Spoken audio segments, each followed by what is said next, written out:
देखिए Cooper versus Cooper, landmark judgement है इसका। डॉक्ट्राइन ऑफ इलेक्शन का लैंडमार्क जजमेंट कौन सा है? Cooper versus Cooper.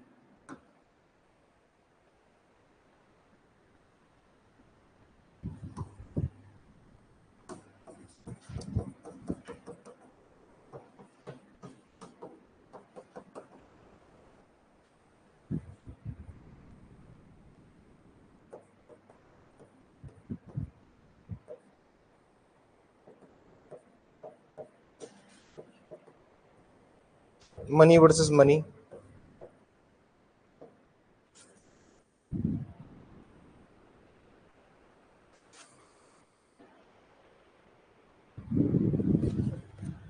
ठीक है सर, ये कुछ लैंडमार्क जजमेंट्स है इसके, सेम प्रिंसिपल जो इसमें बोला गया है। और ऐसा बोला जाता है कि डॉक्ट्राइन ऑफ इलेक्शन इसी केस की वजह से आया था। डॉक्ट्राइन ऑफ इलेक्शन जिस केस की वजह से आया था, कूपर वर्सेस कूपर की वजह से आया। ठीक है सर, इसको याद रखना, इससे important judgement, Cooper versus Cooper, इसी की वजह से क्या आया sir? Doctrine of election.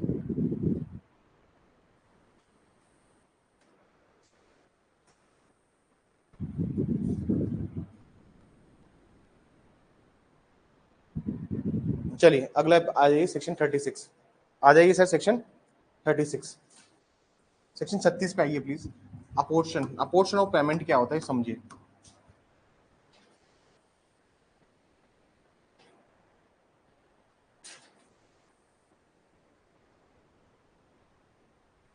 Apportion of payment समझिए क्या होता है, इसको थोड़ा सा समझने की कोशिश कीजिएगा सर। आसान सा प्रोविजन है, बहुत इजी है, कुछ इसमें है नहीं अपोर्शन में। अपोर्शन का मतलब होता है कालिक संदाय। अब क्या होता है कालिक संदाय? मतलब देखिए, आपको अगर पीरियोडिकल पेमेंट करना है, कहीं कहीं पे आपको क्या होता है सर, पीरियोडिक पेमेंट करना होता है, मतलब एक हर एक काल के बाद में पेमेंट करना होता है। जैसे आप जो रूम रेंट पे लेके रहते हैं जयपुर में, बाहर से आए हुए बच्चे, तो वो क्या करते हैं सर, हर मंथ में रेंट देंगे, हर महीने का लाइट का बिल देते हैं। ठीक है सर, तो इसको हम क्या कहते हैं सर? अब अपोर्शमेंट और periodical payment determination the interest of person entitle. अब इंटरेस्ट ऑफ पर्सन एंटाइटल मतलब क्या होता है? मान लीजिए आपका एक रूम है, आपने एक कमरा लिया, उसका 4,000 रुपए किराया था। कितना? तो आप अकेले रहते हो तो 4,000 दोगे, अगर दो लोग रहेंगे तो सर 2,000 दोनों दोगे। वैसे सर तीन हो गए तो चार हो गए, तो चार लोग आ जाओगे तो 1,000 लोग, 1,000 रुपए सब दोगे। वैसे सर ये कह रहा है apportionment of periodical payment determination of interest person entitled. इसको डिटरमाइन कैसे करना होगा? जितने भी व्यक्ति हकदार हैं उनसे आपको निर्धारित करना होगा। भाई पेमेंट करना है आपको, तो पता किसे लगेगा? जितने व्यक्ति हकदार है वैसे पता लगेगा। पढ़ लीजिए सर। एब्सेंस ऑफ कॉन्ट्रैक्ट, अगर भाई कोई कॉन्ट्रैक्ट नहीं है, मान लीजिए मकान मालिक ने आपसे कॉन्ट्रैक्ट कर लिया, अगर मान लीजिए संविदा कर लिया आपसे कि कल को दो लोग रहने आ गए तो रेंट हो जाएगा 6,000 रुपए, तो आपका 3,000 रहेगा। अगर चार लोग रहने आ जाएंगे या तीन लोग रहने आ जाएंगे तो 9,000 रुपए रेंट हो जाएगा। बात समझ में आई? अगर कॉन्ट्रैक्ट किया हुआ है, देखो कॉन्ट्रैक्ट किया हुआ तो ये प्रोविजंस नहीं लगते। अगर कॉन्ट्रैक्ट नहीं है तो क्या होगा फिर जितने लोग हैं उनमें वो चीज डिवाइड होती रहेगी। सर लाइट का बिल है 1,200 रुपए, चार लोग रहते, 300 रुपए और हो गए सबके, तो 1,300 रुपए हो गए ना। अरे 4,000 टोटल रेंट था, चार लोग रहते थे, 1,200 रुपए का लाइट का बिल और आया, तो मतलब 1,300 रुपए में चार लोग रह रहे एक ही कमरे के अंदर। वैसे ऐसे होता है सर।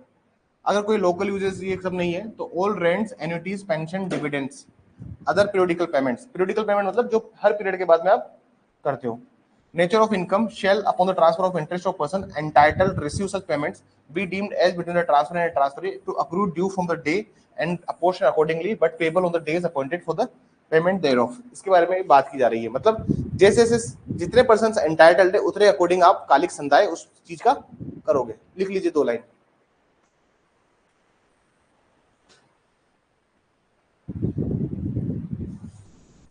सर दो प्रोविजन है इसके, ठीक है ना सर। पहला प्रोविजन तो है 36, 37 को भी इस तरह कर लो। Apportionment of benefit of obligation of severance. Severance का मतलब क्या होता है सर? सीवरेंस का मतलब क्या होता है सर? सीवरेंस का मतलब होता है कि देखिए, देखिए लाइबिलिटीज को भी आप देखोगे, किसको देखोगे? लाइबिलिटीज को भी आप देखोगे, जितनी भी लाइबिलिटीज के ऊपर हो रही है। मैं आपको दिखाता हूँ।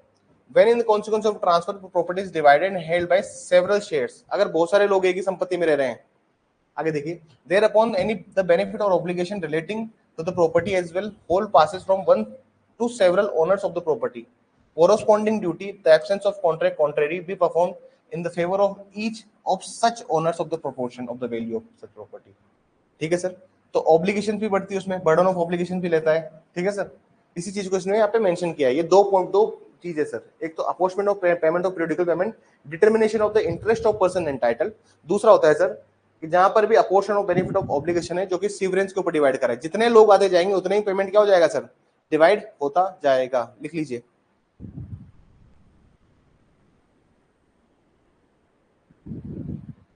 36 में लिखिए sir.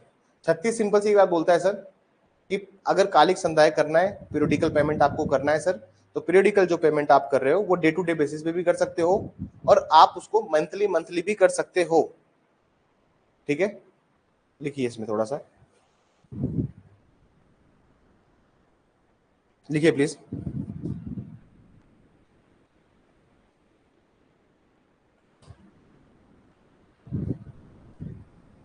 Old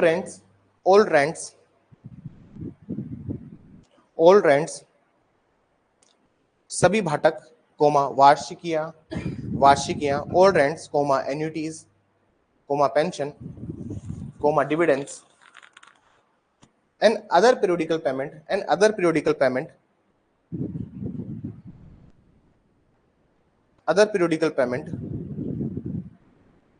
the nature of income सभी भाटक कोमा वार्षिकियां कोमा पेंशन कोमा लाभांश व अन्य कालिक संदाय जो आय प्रकृति की हैं, कालिक संदाय जो आय प्रकृति की हैं, payment of the nature of income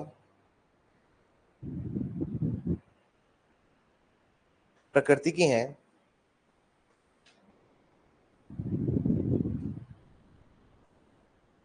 तो ऐसे संदायों को पाने के हकदार व्यक्ति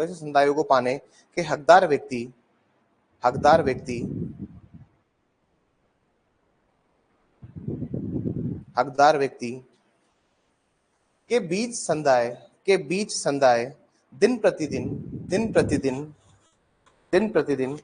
प्रोद्भवमान और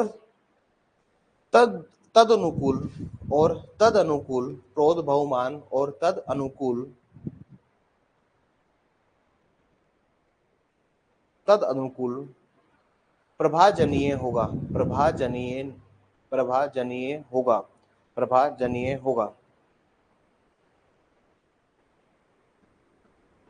लिखिए। Nature of income shell upon the transfer of interest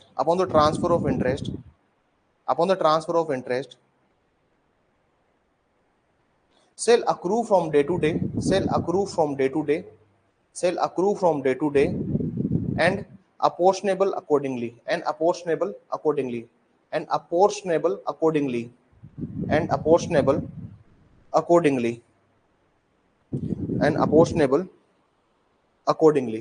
paragraph से लिखिए।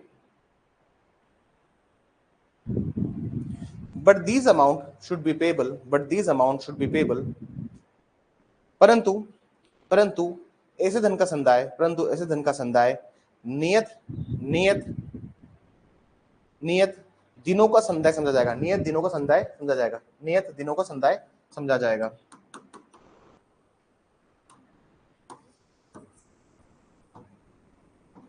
सर अपोर्शमेंट से दो चीज डील करती है। जहां पे भी हम लोग लिखते हैं कि भाई हितों का पर्यवसान कैसे होगा, अपोर्शमेंट ऑफ जो पीरियोडिकल पेमेंट है उसका आप फिक्स कैसे करोगे। 36 बोलता है कि सर डे टू डे चलो, आप क्या चलो, मान लीजिए आपको कमरा खाली करना था, आप 15 दिन ही रहे, कितने दिन रहे, आपका मंथली रेंट है सर, मान लीजिए 4000 रुपए आपका मंथली रेंट है, आप 15 दिन रहोगे तो कितना रेंट दोगे, अरे 15 दिन के 2000 रुपए दोगे। तो ये कह रहा है सर आप डे टू डे हिसाब से भी आप पेमेंट कर सकते हो। जब भी कोई ट्रांसफर ऑफ प्रॉपर्टी हो रही है you can pay on the day to day basis भी। कोई भी अगर इंटरेस्ट है, मान लीजिए आपका जो ओनर था जिसको आप मंथली रेंट पे करते थे, उसने प्रॉपर्टी किसी और को बेच दी, बात समझ में आई। तो अंतरक और अंतरिति के बीच में कोई भी अगर हक है तो आप जो आपका लैंडलॉर्ड है पुराना वाला जो जा रहा है उसको 15 दिन का पेमेंट दोगे और नेक्स्ट 15 दिन का पेमेंट किसको दोगे, बात समझ में आ रही है? एक और प्रोविजन हम पढ़ेंगे, उसको कहते हैं रेंट बोनाफाइडी। क्या कहते हैं? Rent bona fide. एक बार आप निकालिए, सेक्शन 50 निकालिए, वहां पे भी ऐसे कुछ कंसेप्ट है। अब इसको भी यही समझा देता हूँ। रेंट बोनाफाइडी सेक्शन 50 निकालिए एक बार। अगर आपने, जैसे मान लीजिए आपने पूरे महीने का किराया एक साथ दिया हुआ है उसको, मान लीजिए पुराने वाले लैंडलॉर्ड को आपने पूरा किराया एक साथ दिया हुआ था, तो वो किराया जो गया वो गया, उसके ऊपर कुछ नहीं, क्योंकि आपने बोनाफाइड इसको रेंट दिया है ना सर। तो सेक्शन 50 भी उसी सिद्धांत पे काम करता है। लेकिन यहाँ पर सर क्या है, 36 सिंपल सी बात बोलता है कि सर पीरियोडिकल पेमेंट आप कर सकते हो, on day to day basis आप पेमेंट कर सकते हो, पर वहां नहीं करोगे जहां पर आपको बोला हुआ है। अरे आपके मकान मालिक ने आपको क्या तय किया हुआ है कि हर महीने कौन सी तारीख को रेंट देना है? 4 तारीख को, 5 तारीख को, 7 तारीख को, यही बोला हुआ ना। लेकिन अगर मान लीजिए वो ऐसे बोले कि नहीं आप तो रोज का रोज किराया दो, डिपेंड करता है उन्होंने किस तरह से बोला है। लेकिन हम कैलकुलेट कैसे करते हैं? ऑन द डेली बेसिस करते हैं ना सर। स्टाफ की सैलरी है, पीरियोडिकल पेमेंट करना होता है मुझे उनको। अभी छुट्टी करते हैं, 2 छुट्टी करी, 3 छुट्टी करी, तो पेमेंट सैलरी कटेगी सर, डेफिनेटली बात है।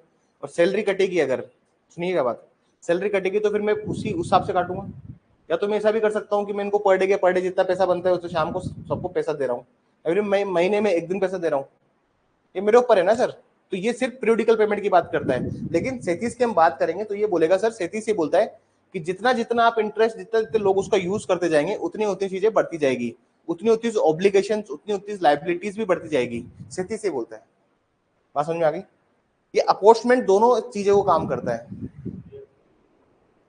अपोर्चमेंट का हिंदी अर्थ जो है, इसको हम बोलते हैं कि प्रभाजन। क्या कहते हैं इसको? प्रभाजन। इसको हिंदी में बोलते हैं प्रभाजन, कि प्रभाजन इन्होंने कहीं दिया हुआ नहीं है। अपोर्चमेंट को बोलते हैं प्रभाजन। अब प्रभाजन इन्होंने लिखा हुआ ही नहीं है। अगर आप लिखो ना हिंदी में, कालिक संध्यायों का प्रभाजन दिख रहा है आप लोगों को? दिख रहा है प्रभाजन एक शब्द हिंदी में? हाँ, तो प्रभाजन लिखा है, प्रभाजन लिखा है? हाँ, तो बस प्रभाजन कहते हैं इसको। अपोर्चमेंट मतलब होता है कि सर पोर्शन बताना, कि पर डे के पोर्शन पे आप पेमेंट कर रहे हो, या कैसे पोर्शन पे पेमेंट कर रहे हो। बात समझ में आ गई? 37 लिख लीजिए। दो होते हैं सर ये, पर अगर सवाल आ जाए अपोर्चमेंट क्या होता है तो उसमें प्रभाजन लिखना है, और 36 और 37 दोनों लिखने हैं उसमें, ठीक है ना?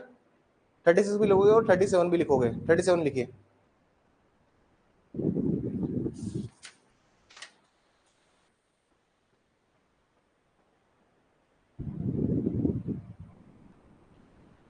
लिखिएगा प्लीज।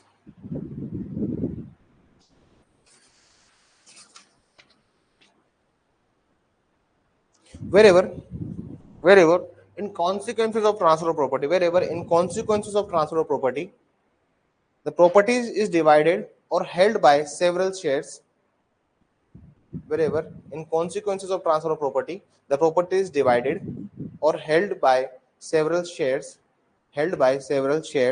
लिखिए, जहां कहीं भी अंतरण के परिणाम स्वरूप, जहां कहीं भी अंतरण के परिणाम स्वरूप संपत्ति विभाजित है और कई अंशों में धारित है, और कई अंशों में धारित है, और कई अंशों में धारित है,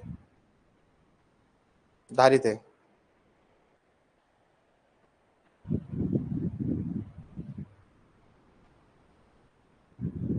in absence of any contract, second point लिखिएगा, सेकंड पॉइंट नंबर 2 लिखिए।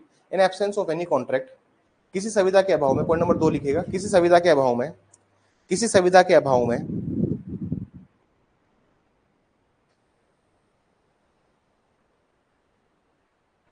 ऐसे हर स्वामी से संपत्ति के अंश में संपत्ति के अंश का मूल्य लिया जाएगा, संपत्ति के अंश का मूल्य लिया जाएगा,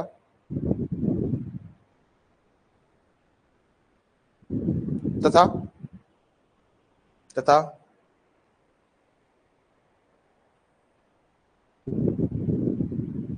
तथा कर्तव्यों का पालन भी संयुक्त रूप से करवाया जाएगा, तथा कर्तव्यों का पालन भी संयुक्त रूप से करवाया जाएगा, तथा कर्तव्यों का पालन भी संयुक्त रूप से करवाया जाएगा, कर्तव्यों का पालन भी संयुक्त रूप से करवाया जाएगा। हाँ जी, क्या लिखा है? In the absence of any contract, in the absence of any contract, every owner has to perform the proportion of the proportion of the value proportion of the value of his share in the property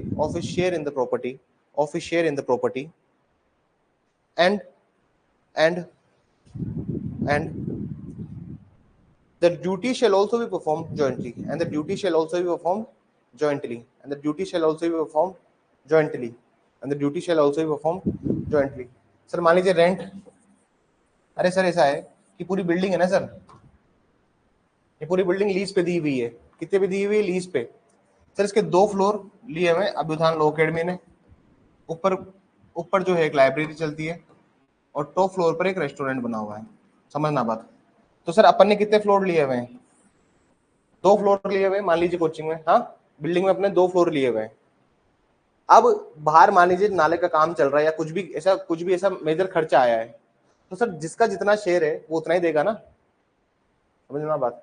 1 2 3 4 share में divide है, तो sir 50% कौन देगा? अभ्युत्थान law academy. 25% देंगे ये दोनों।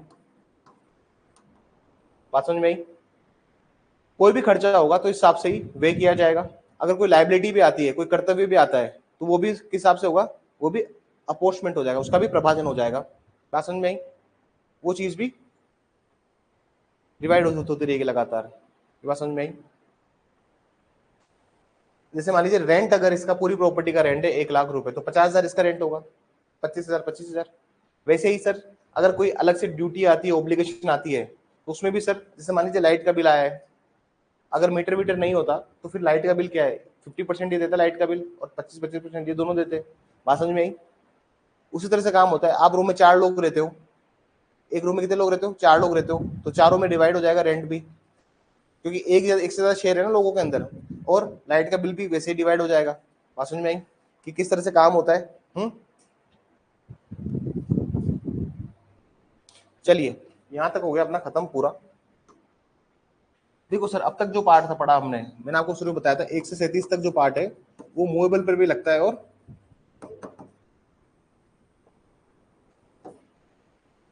अब जो आगे जो पार्ट आएगा सर 37 से, कहां से सर? 37 से 53A, ये सब भी सर जनरल प्रिंसिपल्स बताते। क्या बताते? सामान्य सिद्धांत बताते हैं कि क्या क्या सिद्धांत थे प्रॉपर्टी के, उसके बारे में लोग बात करते हैं। ठीक है, 38 से 37 तक तो क्या था सर? 37 तक तो मूवेबल इमूवेबल दोनों पर था। अब सिर्फ और सिर्फ किस पे लगेंगे? ये सिर्फ स्थावर संपत्तियों पे लागू होंगे। ये किस पे लगेंगे? सिर्फ और सिर्फ स्थावर संपत्तियों पर लागू होंगे। तो 38 बोलते हैं, 38 को बोलते हैं डॉक्ट्रिन ऑफ कॉन्ट्रीब्यूशन। 38 को क्या बोलते हैं सर? Doctrine of contribution. अलग अलग नाम से जाना गया है सर इनको, ठीक है ना?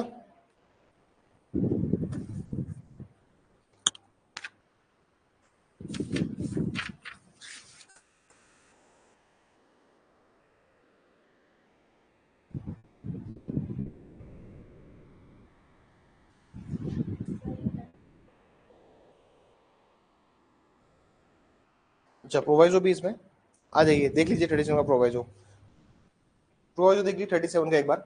No person on whom the burden of the obligation lies shall be answerable for failure to discharge in the manner provided by the script unless and until he has reasonable notice of the severance। Sir ऐसी बात है, जब तक उसको पता नहीं चलेगा कि वो पृथक है बाकी लोगों से, उसको नोटिस होना चाहिए ना इस चीज का। जब तक उसको नोटिस नहीं होगा, जब तक उसको पता नहीं लगेगा, उसकी कोई लायबिलिटी नहीं है। सिंपल सी बात ये है, उसको पता होना चाहिए तभी तो। जैसे मान लीजिए अब ऊपर वाली जो हम जो एग्जांपल देख रहे थे, लास्ट वाला दोबारा बनाना पड़ेगा सर। टेक्निकली 4 फ्लोर थे। अब सपोज ऊपर वाले को नहीं पता, कि क्या चल रहा है, और मान लीजिए 1 महीने से वो है ही नहीं यहाँ पर। अब जो भी नुकसान हो रहा है उसको पता ही नहीं है, तो आप कैसे लायबिलिटी उस पर इम्पोज करोगे? वो होता तो समझ में आती ना बात। ये सिंपल सी बात है। आगे देखिए, nothing in this applies to the leases for agriculture purpose unless and until state government by notification official. Sir ये एग्रीकल्चर पर्पस के लिए ऊपर भी लागू नहीं होती, क्योंकि देखिए एग्रीकल्चर पर्पस जो होता है वो सब कहाँ चला जाता है? Land revenue. उनका पार्ट है वो, इनका पार्ट नहीं है, तो रियल पर्पस पे नहीं लगेगा बस। और अगर आप 36 के एक्सेप्शन देखोगे, 36 के एक्सेप्शन भी देख लीजिए, 36 में क्या क्या एक्सेप्शन थे। 36 में एक्सेप्शन था अगर कोई कॉन्ट्रैक्ट है, कोई सुविधा है, तो वहां पर ये पीरियोडिकल पेमेंट अप्लाई नहीं होता। अरे सर कॉन्ट्रैक्ट करते हो आप, रेंट एग्रीमेंट बनाते हो मकान मालिक से, तो लिखता है ना वो कि हर महीने को 4 तारीख को रेंट दिया जाएगा या हर महीने की 5 तारीख तक रेंट दिया जाएगा। और अगर कोई भी डेट ना दी हो तो कब कब रेंट पे करना होता है बताओ। राजस्थान रेंट कंट्रोल एक्ट पढ़ा है ना आप लोगों ने, 15 तारीख को लिखा है ना, 15 तारीख उसमें, तो 15 तारीख तक। अगर कोई कॉन्ट्रैक्ट नहीं है तो फिर 5, अगर कॉन्ट्रैक्ट किया है तो वहां पर ये सारे प्रोविजंस नहीं लगते। अगर कोई लोकल कस्टम है, दूसरा एक्सेप्शन क्या है इसका, कस्टम, तो वहां पर भी सर ये चीज नहीं लगती। और थर्ड क्या हो जाएगा सर, जहां पर किसको किया गया है सर, जहां पर जैसे मान लीजिए आप जो ट्रांसफर कर रहे हो वो केवल जीवित व्यक्तियों के मध्य कर रहे हो, इंटरव्यूज कर रहे हो, वहां पर ये चीज नहीं लगेगी। There are certain exceptions to it. देखिए प्रॉपर्टी जो लॉज होती है ना, आप प्रॉपर्टी लॉ को एक बार समझने की कोशिश कीजिए वाइड एंगल में। प्रॉपर्टी के जो लॉ होते हैं they are nor confined to the such provisions, ये बाकी प्रोविजंस को भी इफेक्ट करते हैं। चाहे अपन सेक्शन 5 में पढ़ के आए कि भाई संपत्ति किस में जाएगी, सिर्फ जीवित व्यक्तियों में जाएगी, इंटरव्यूज में जाएगी। लेकिन अगर संपत्ति जीवित व्यक्तियों में ही जा रही है, अगर मान लीजिए ये समझिए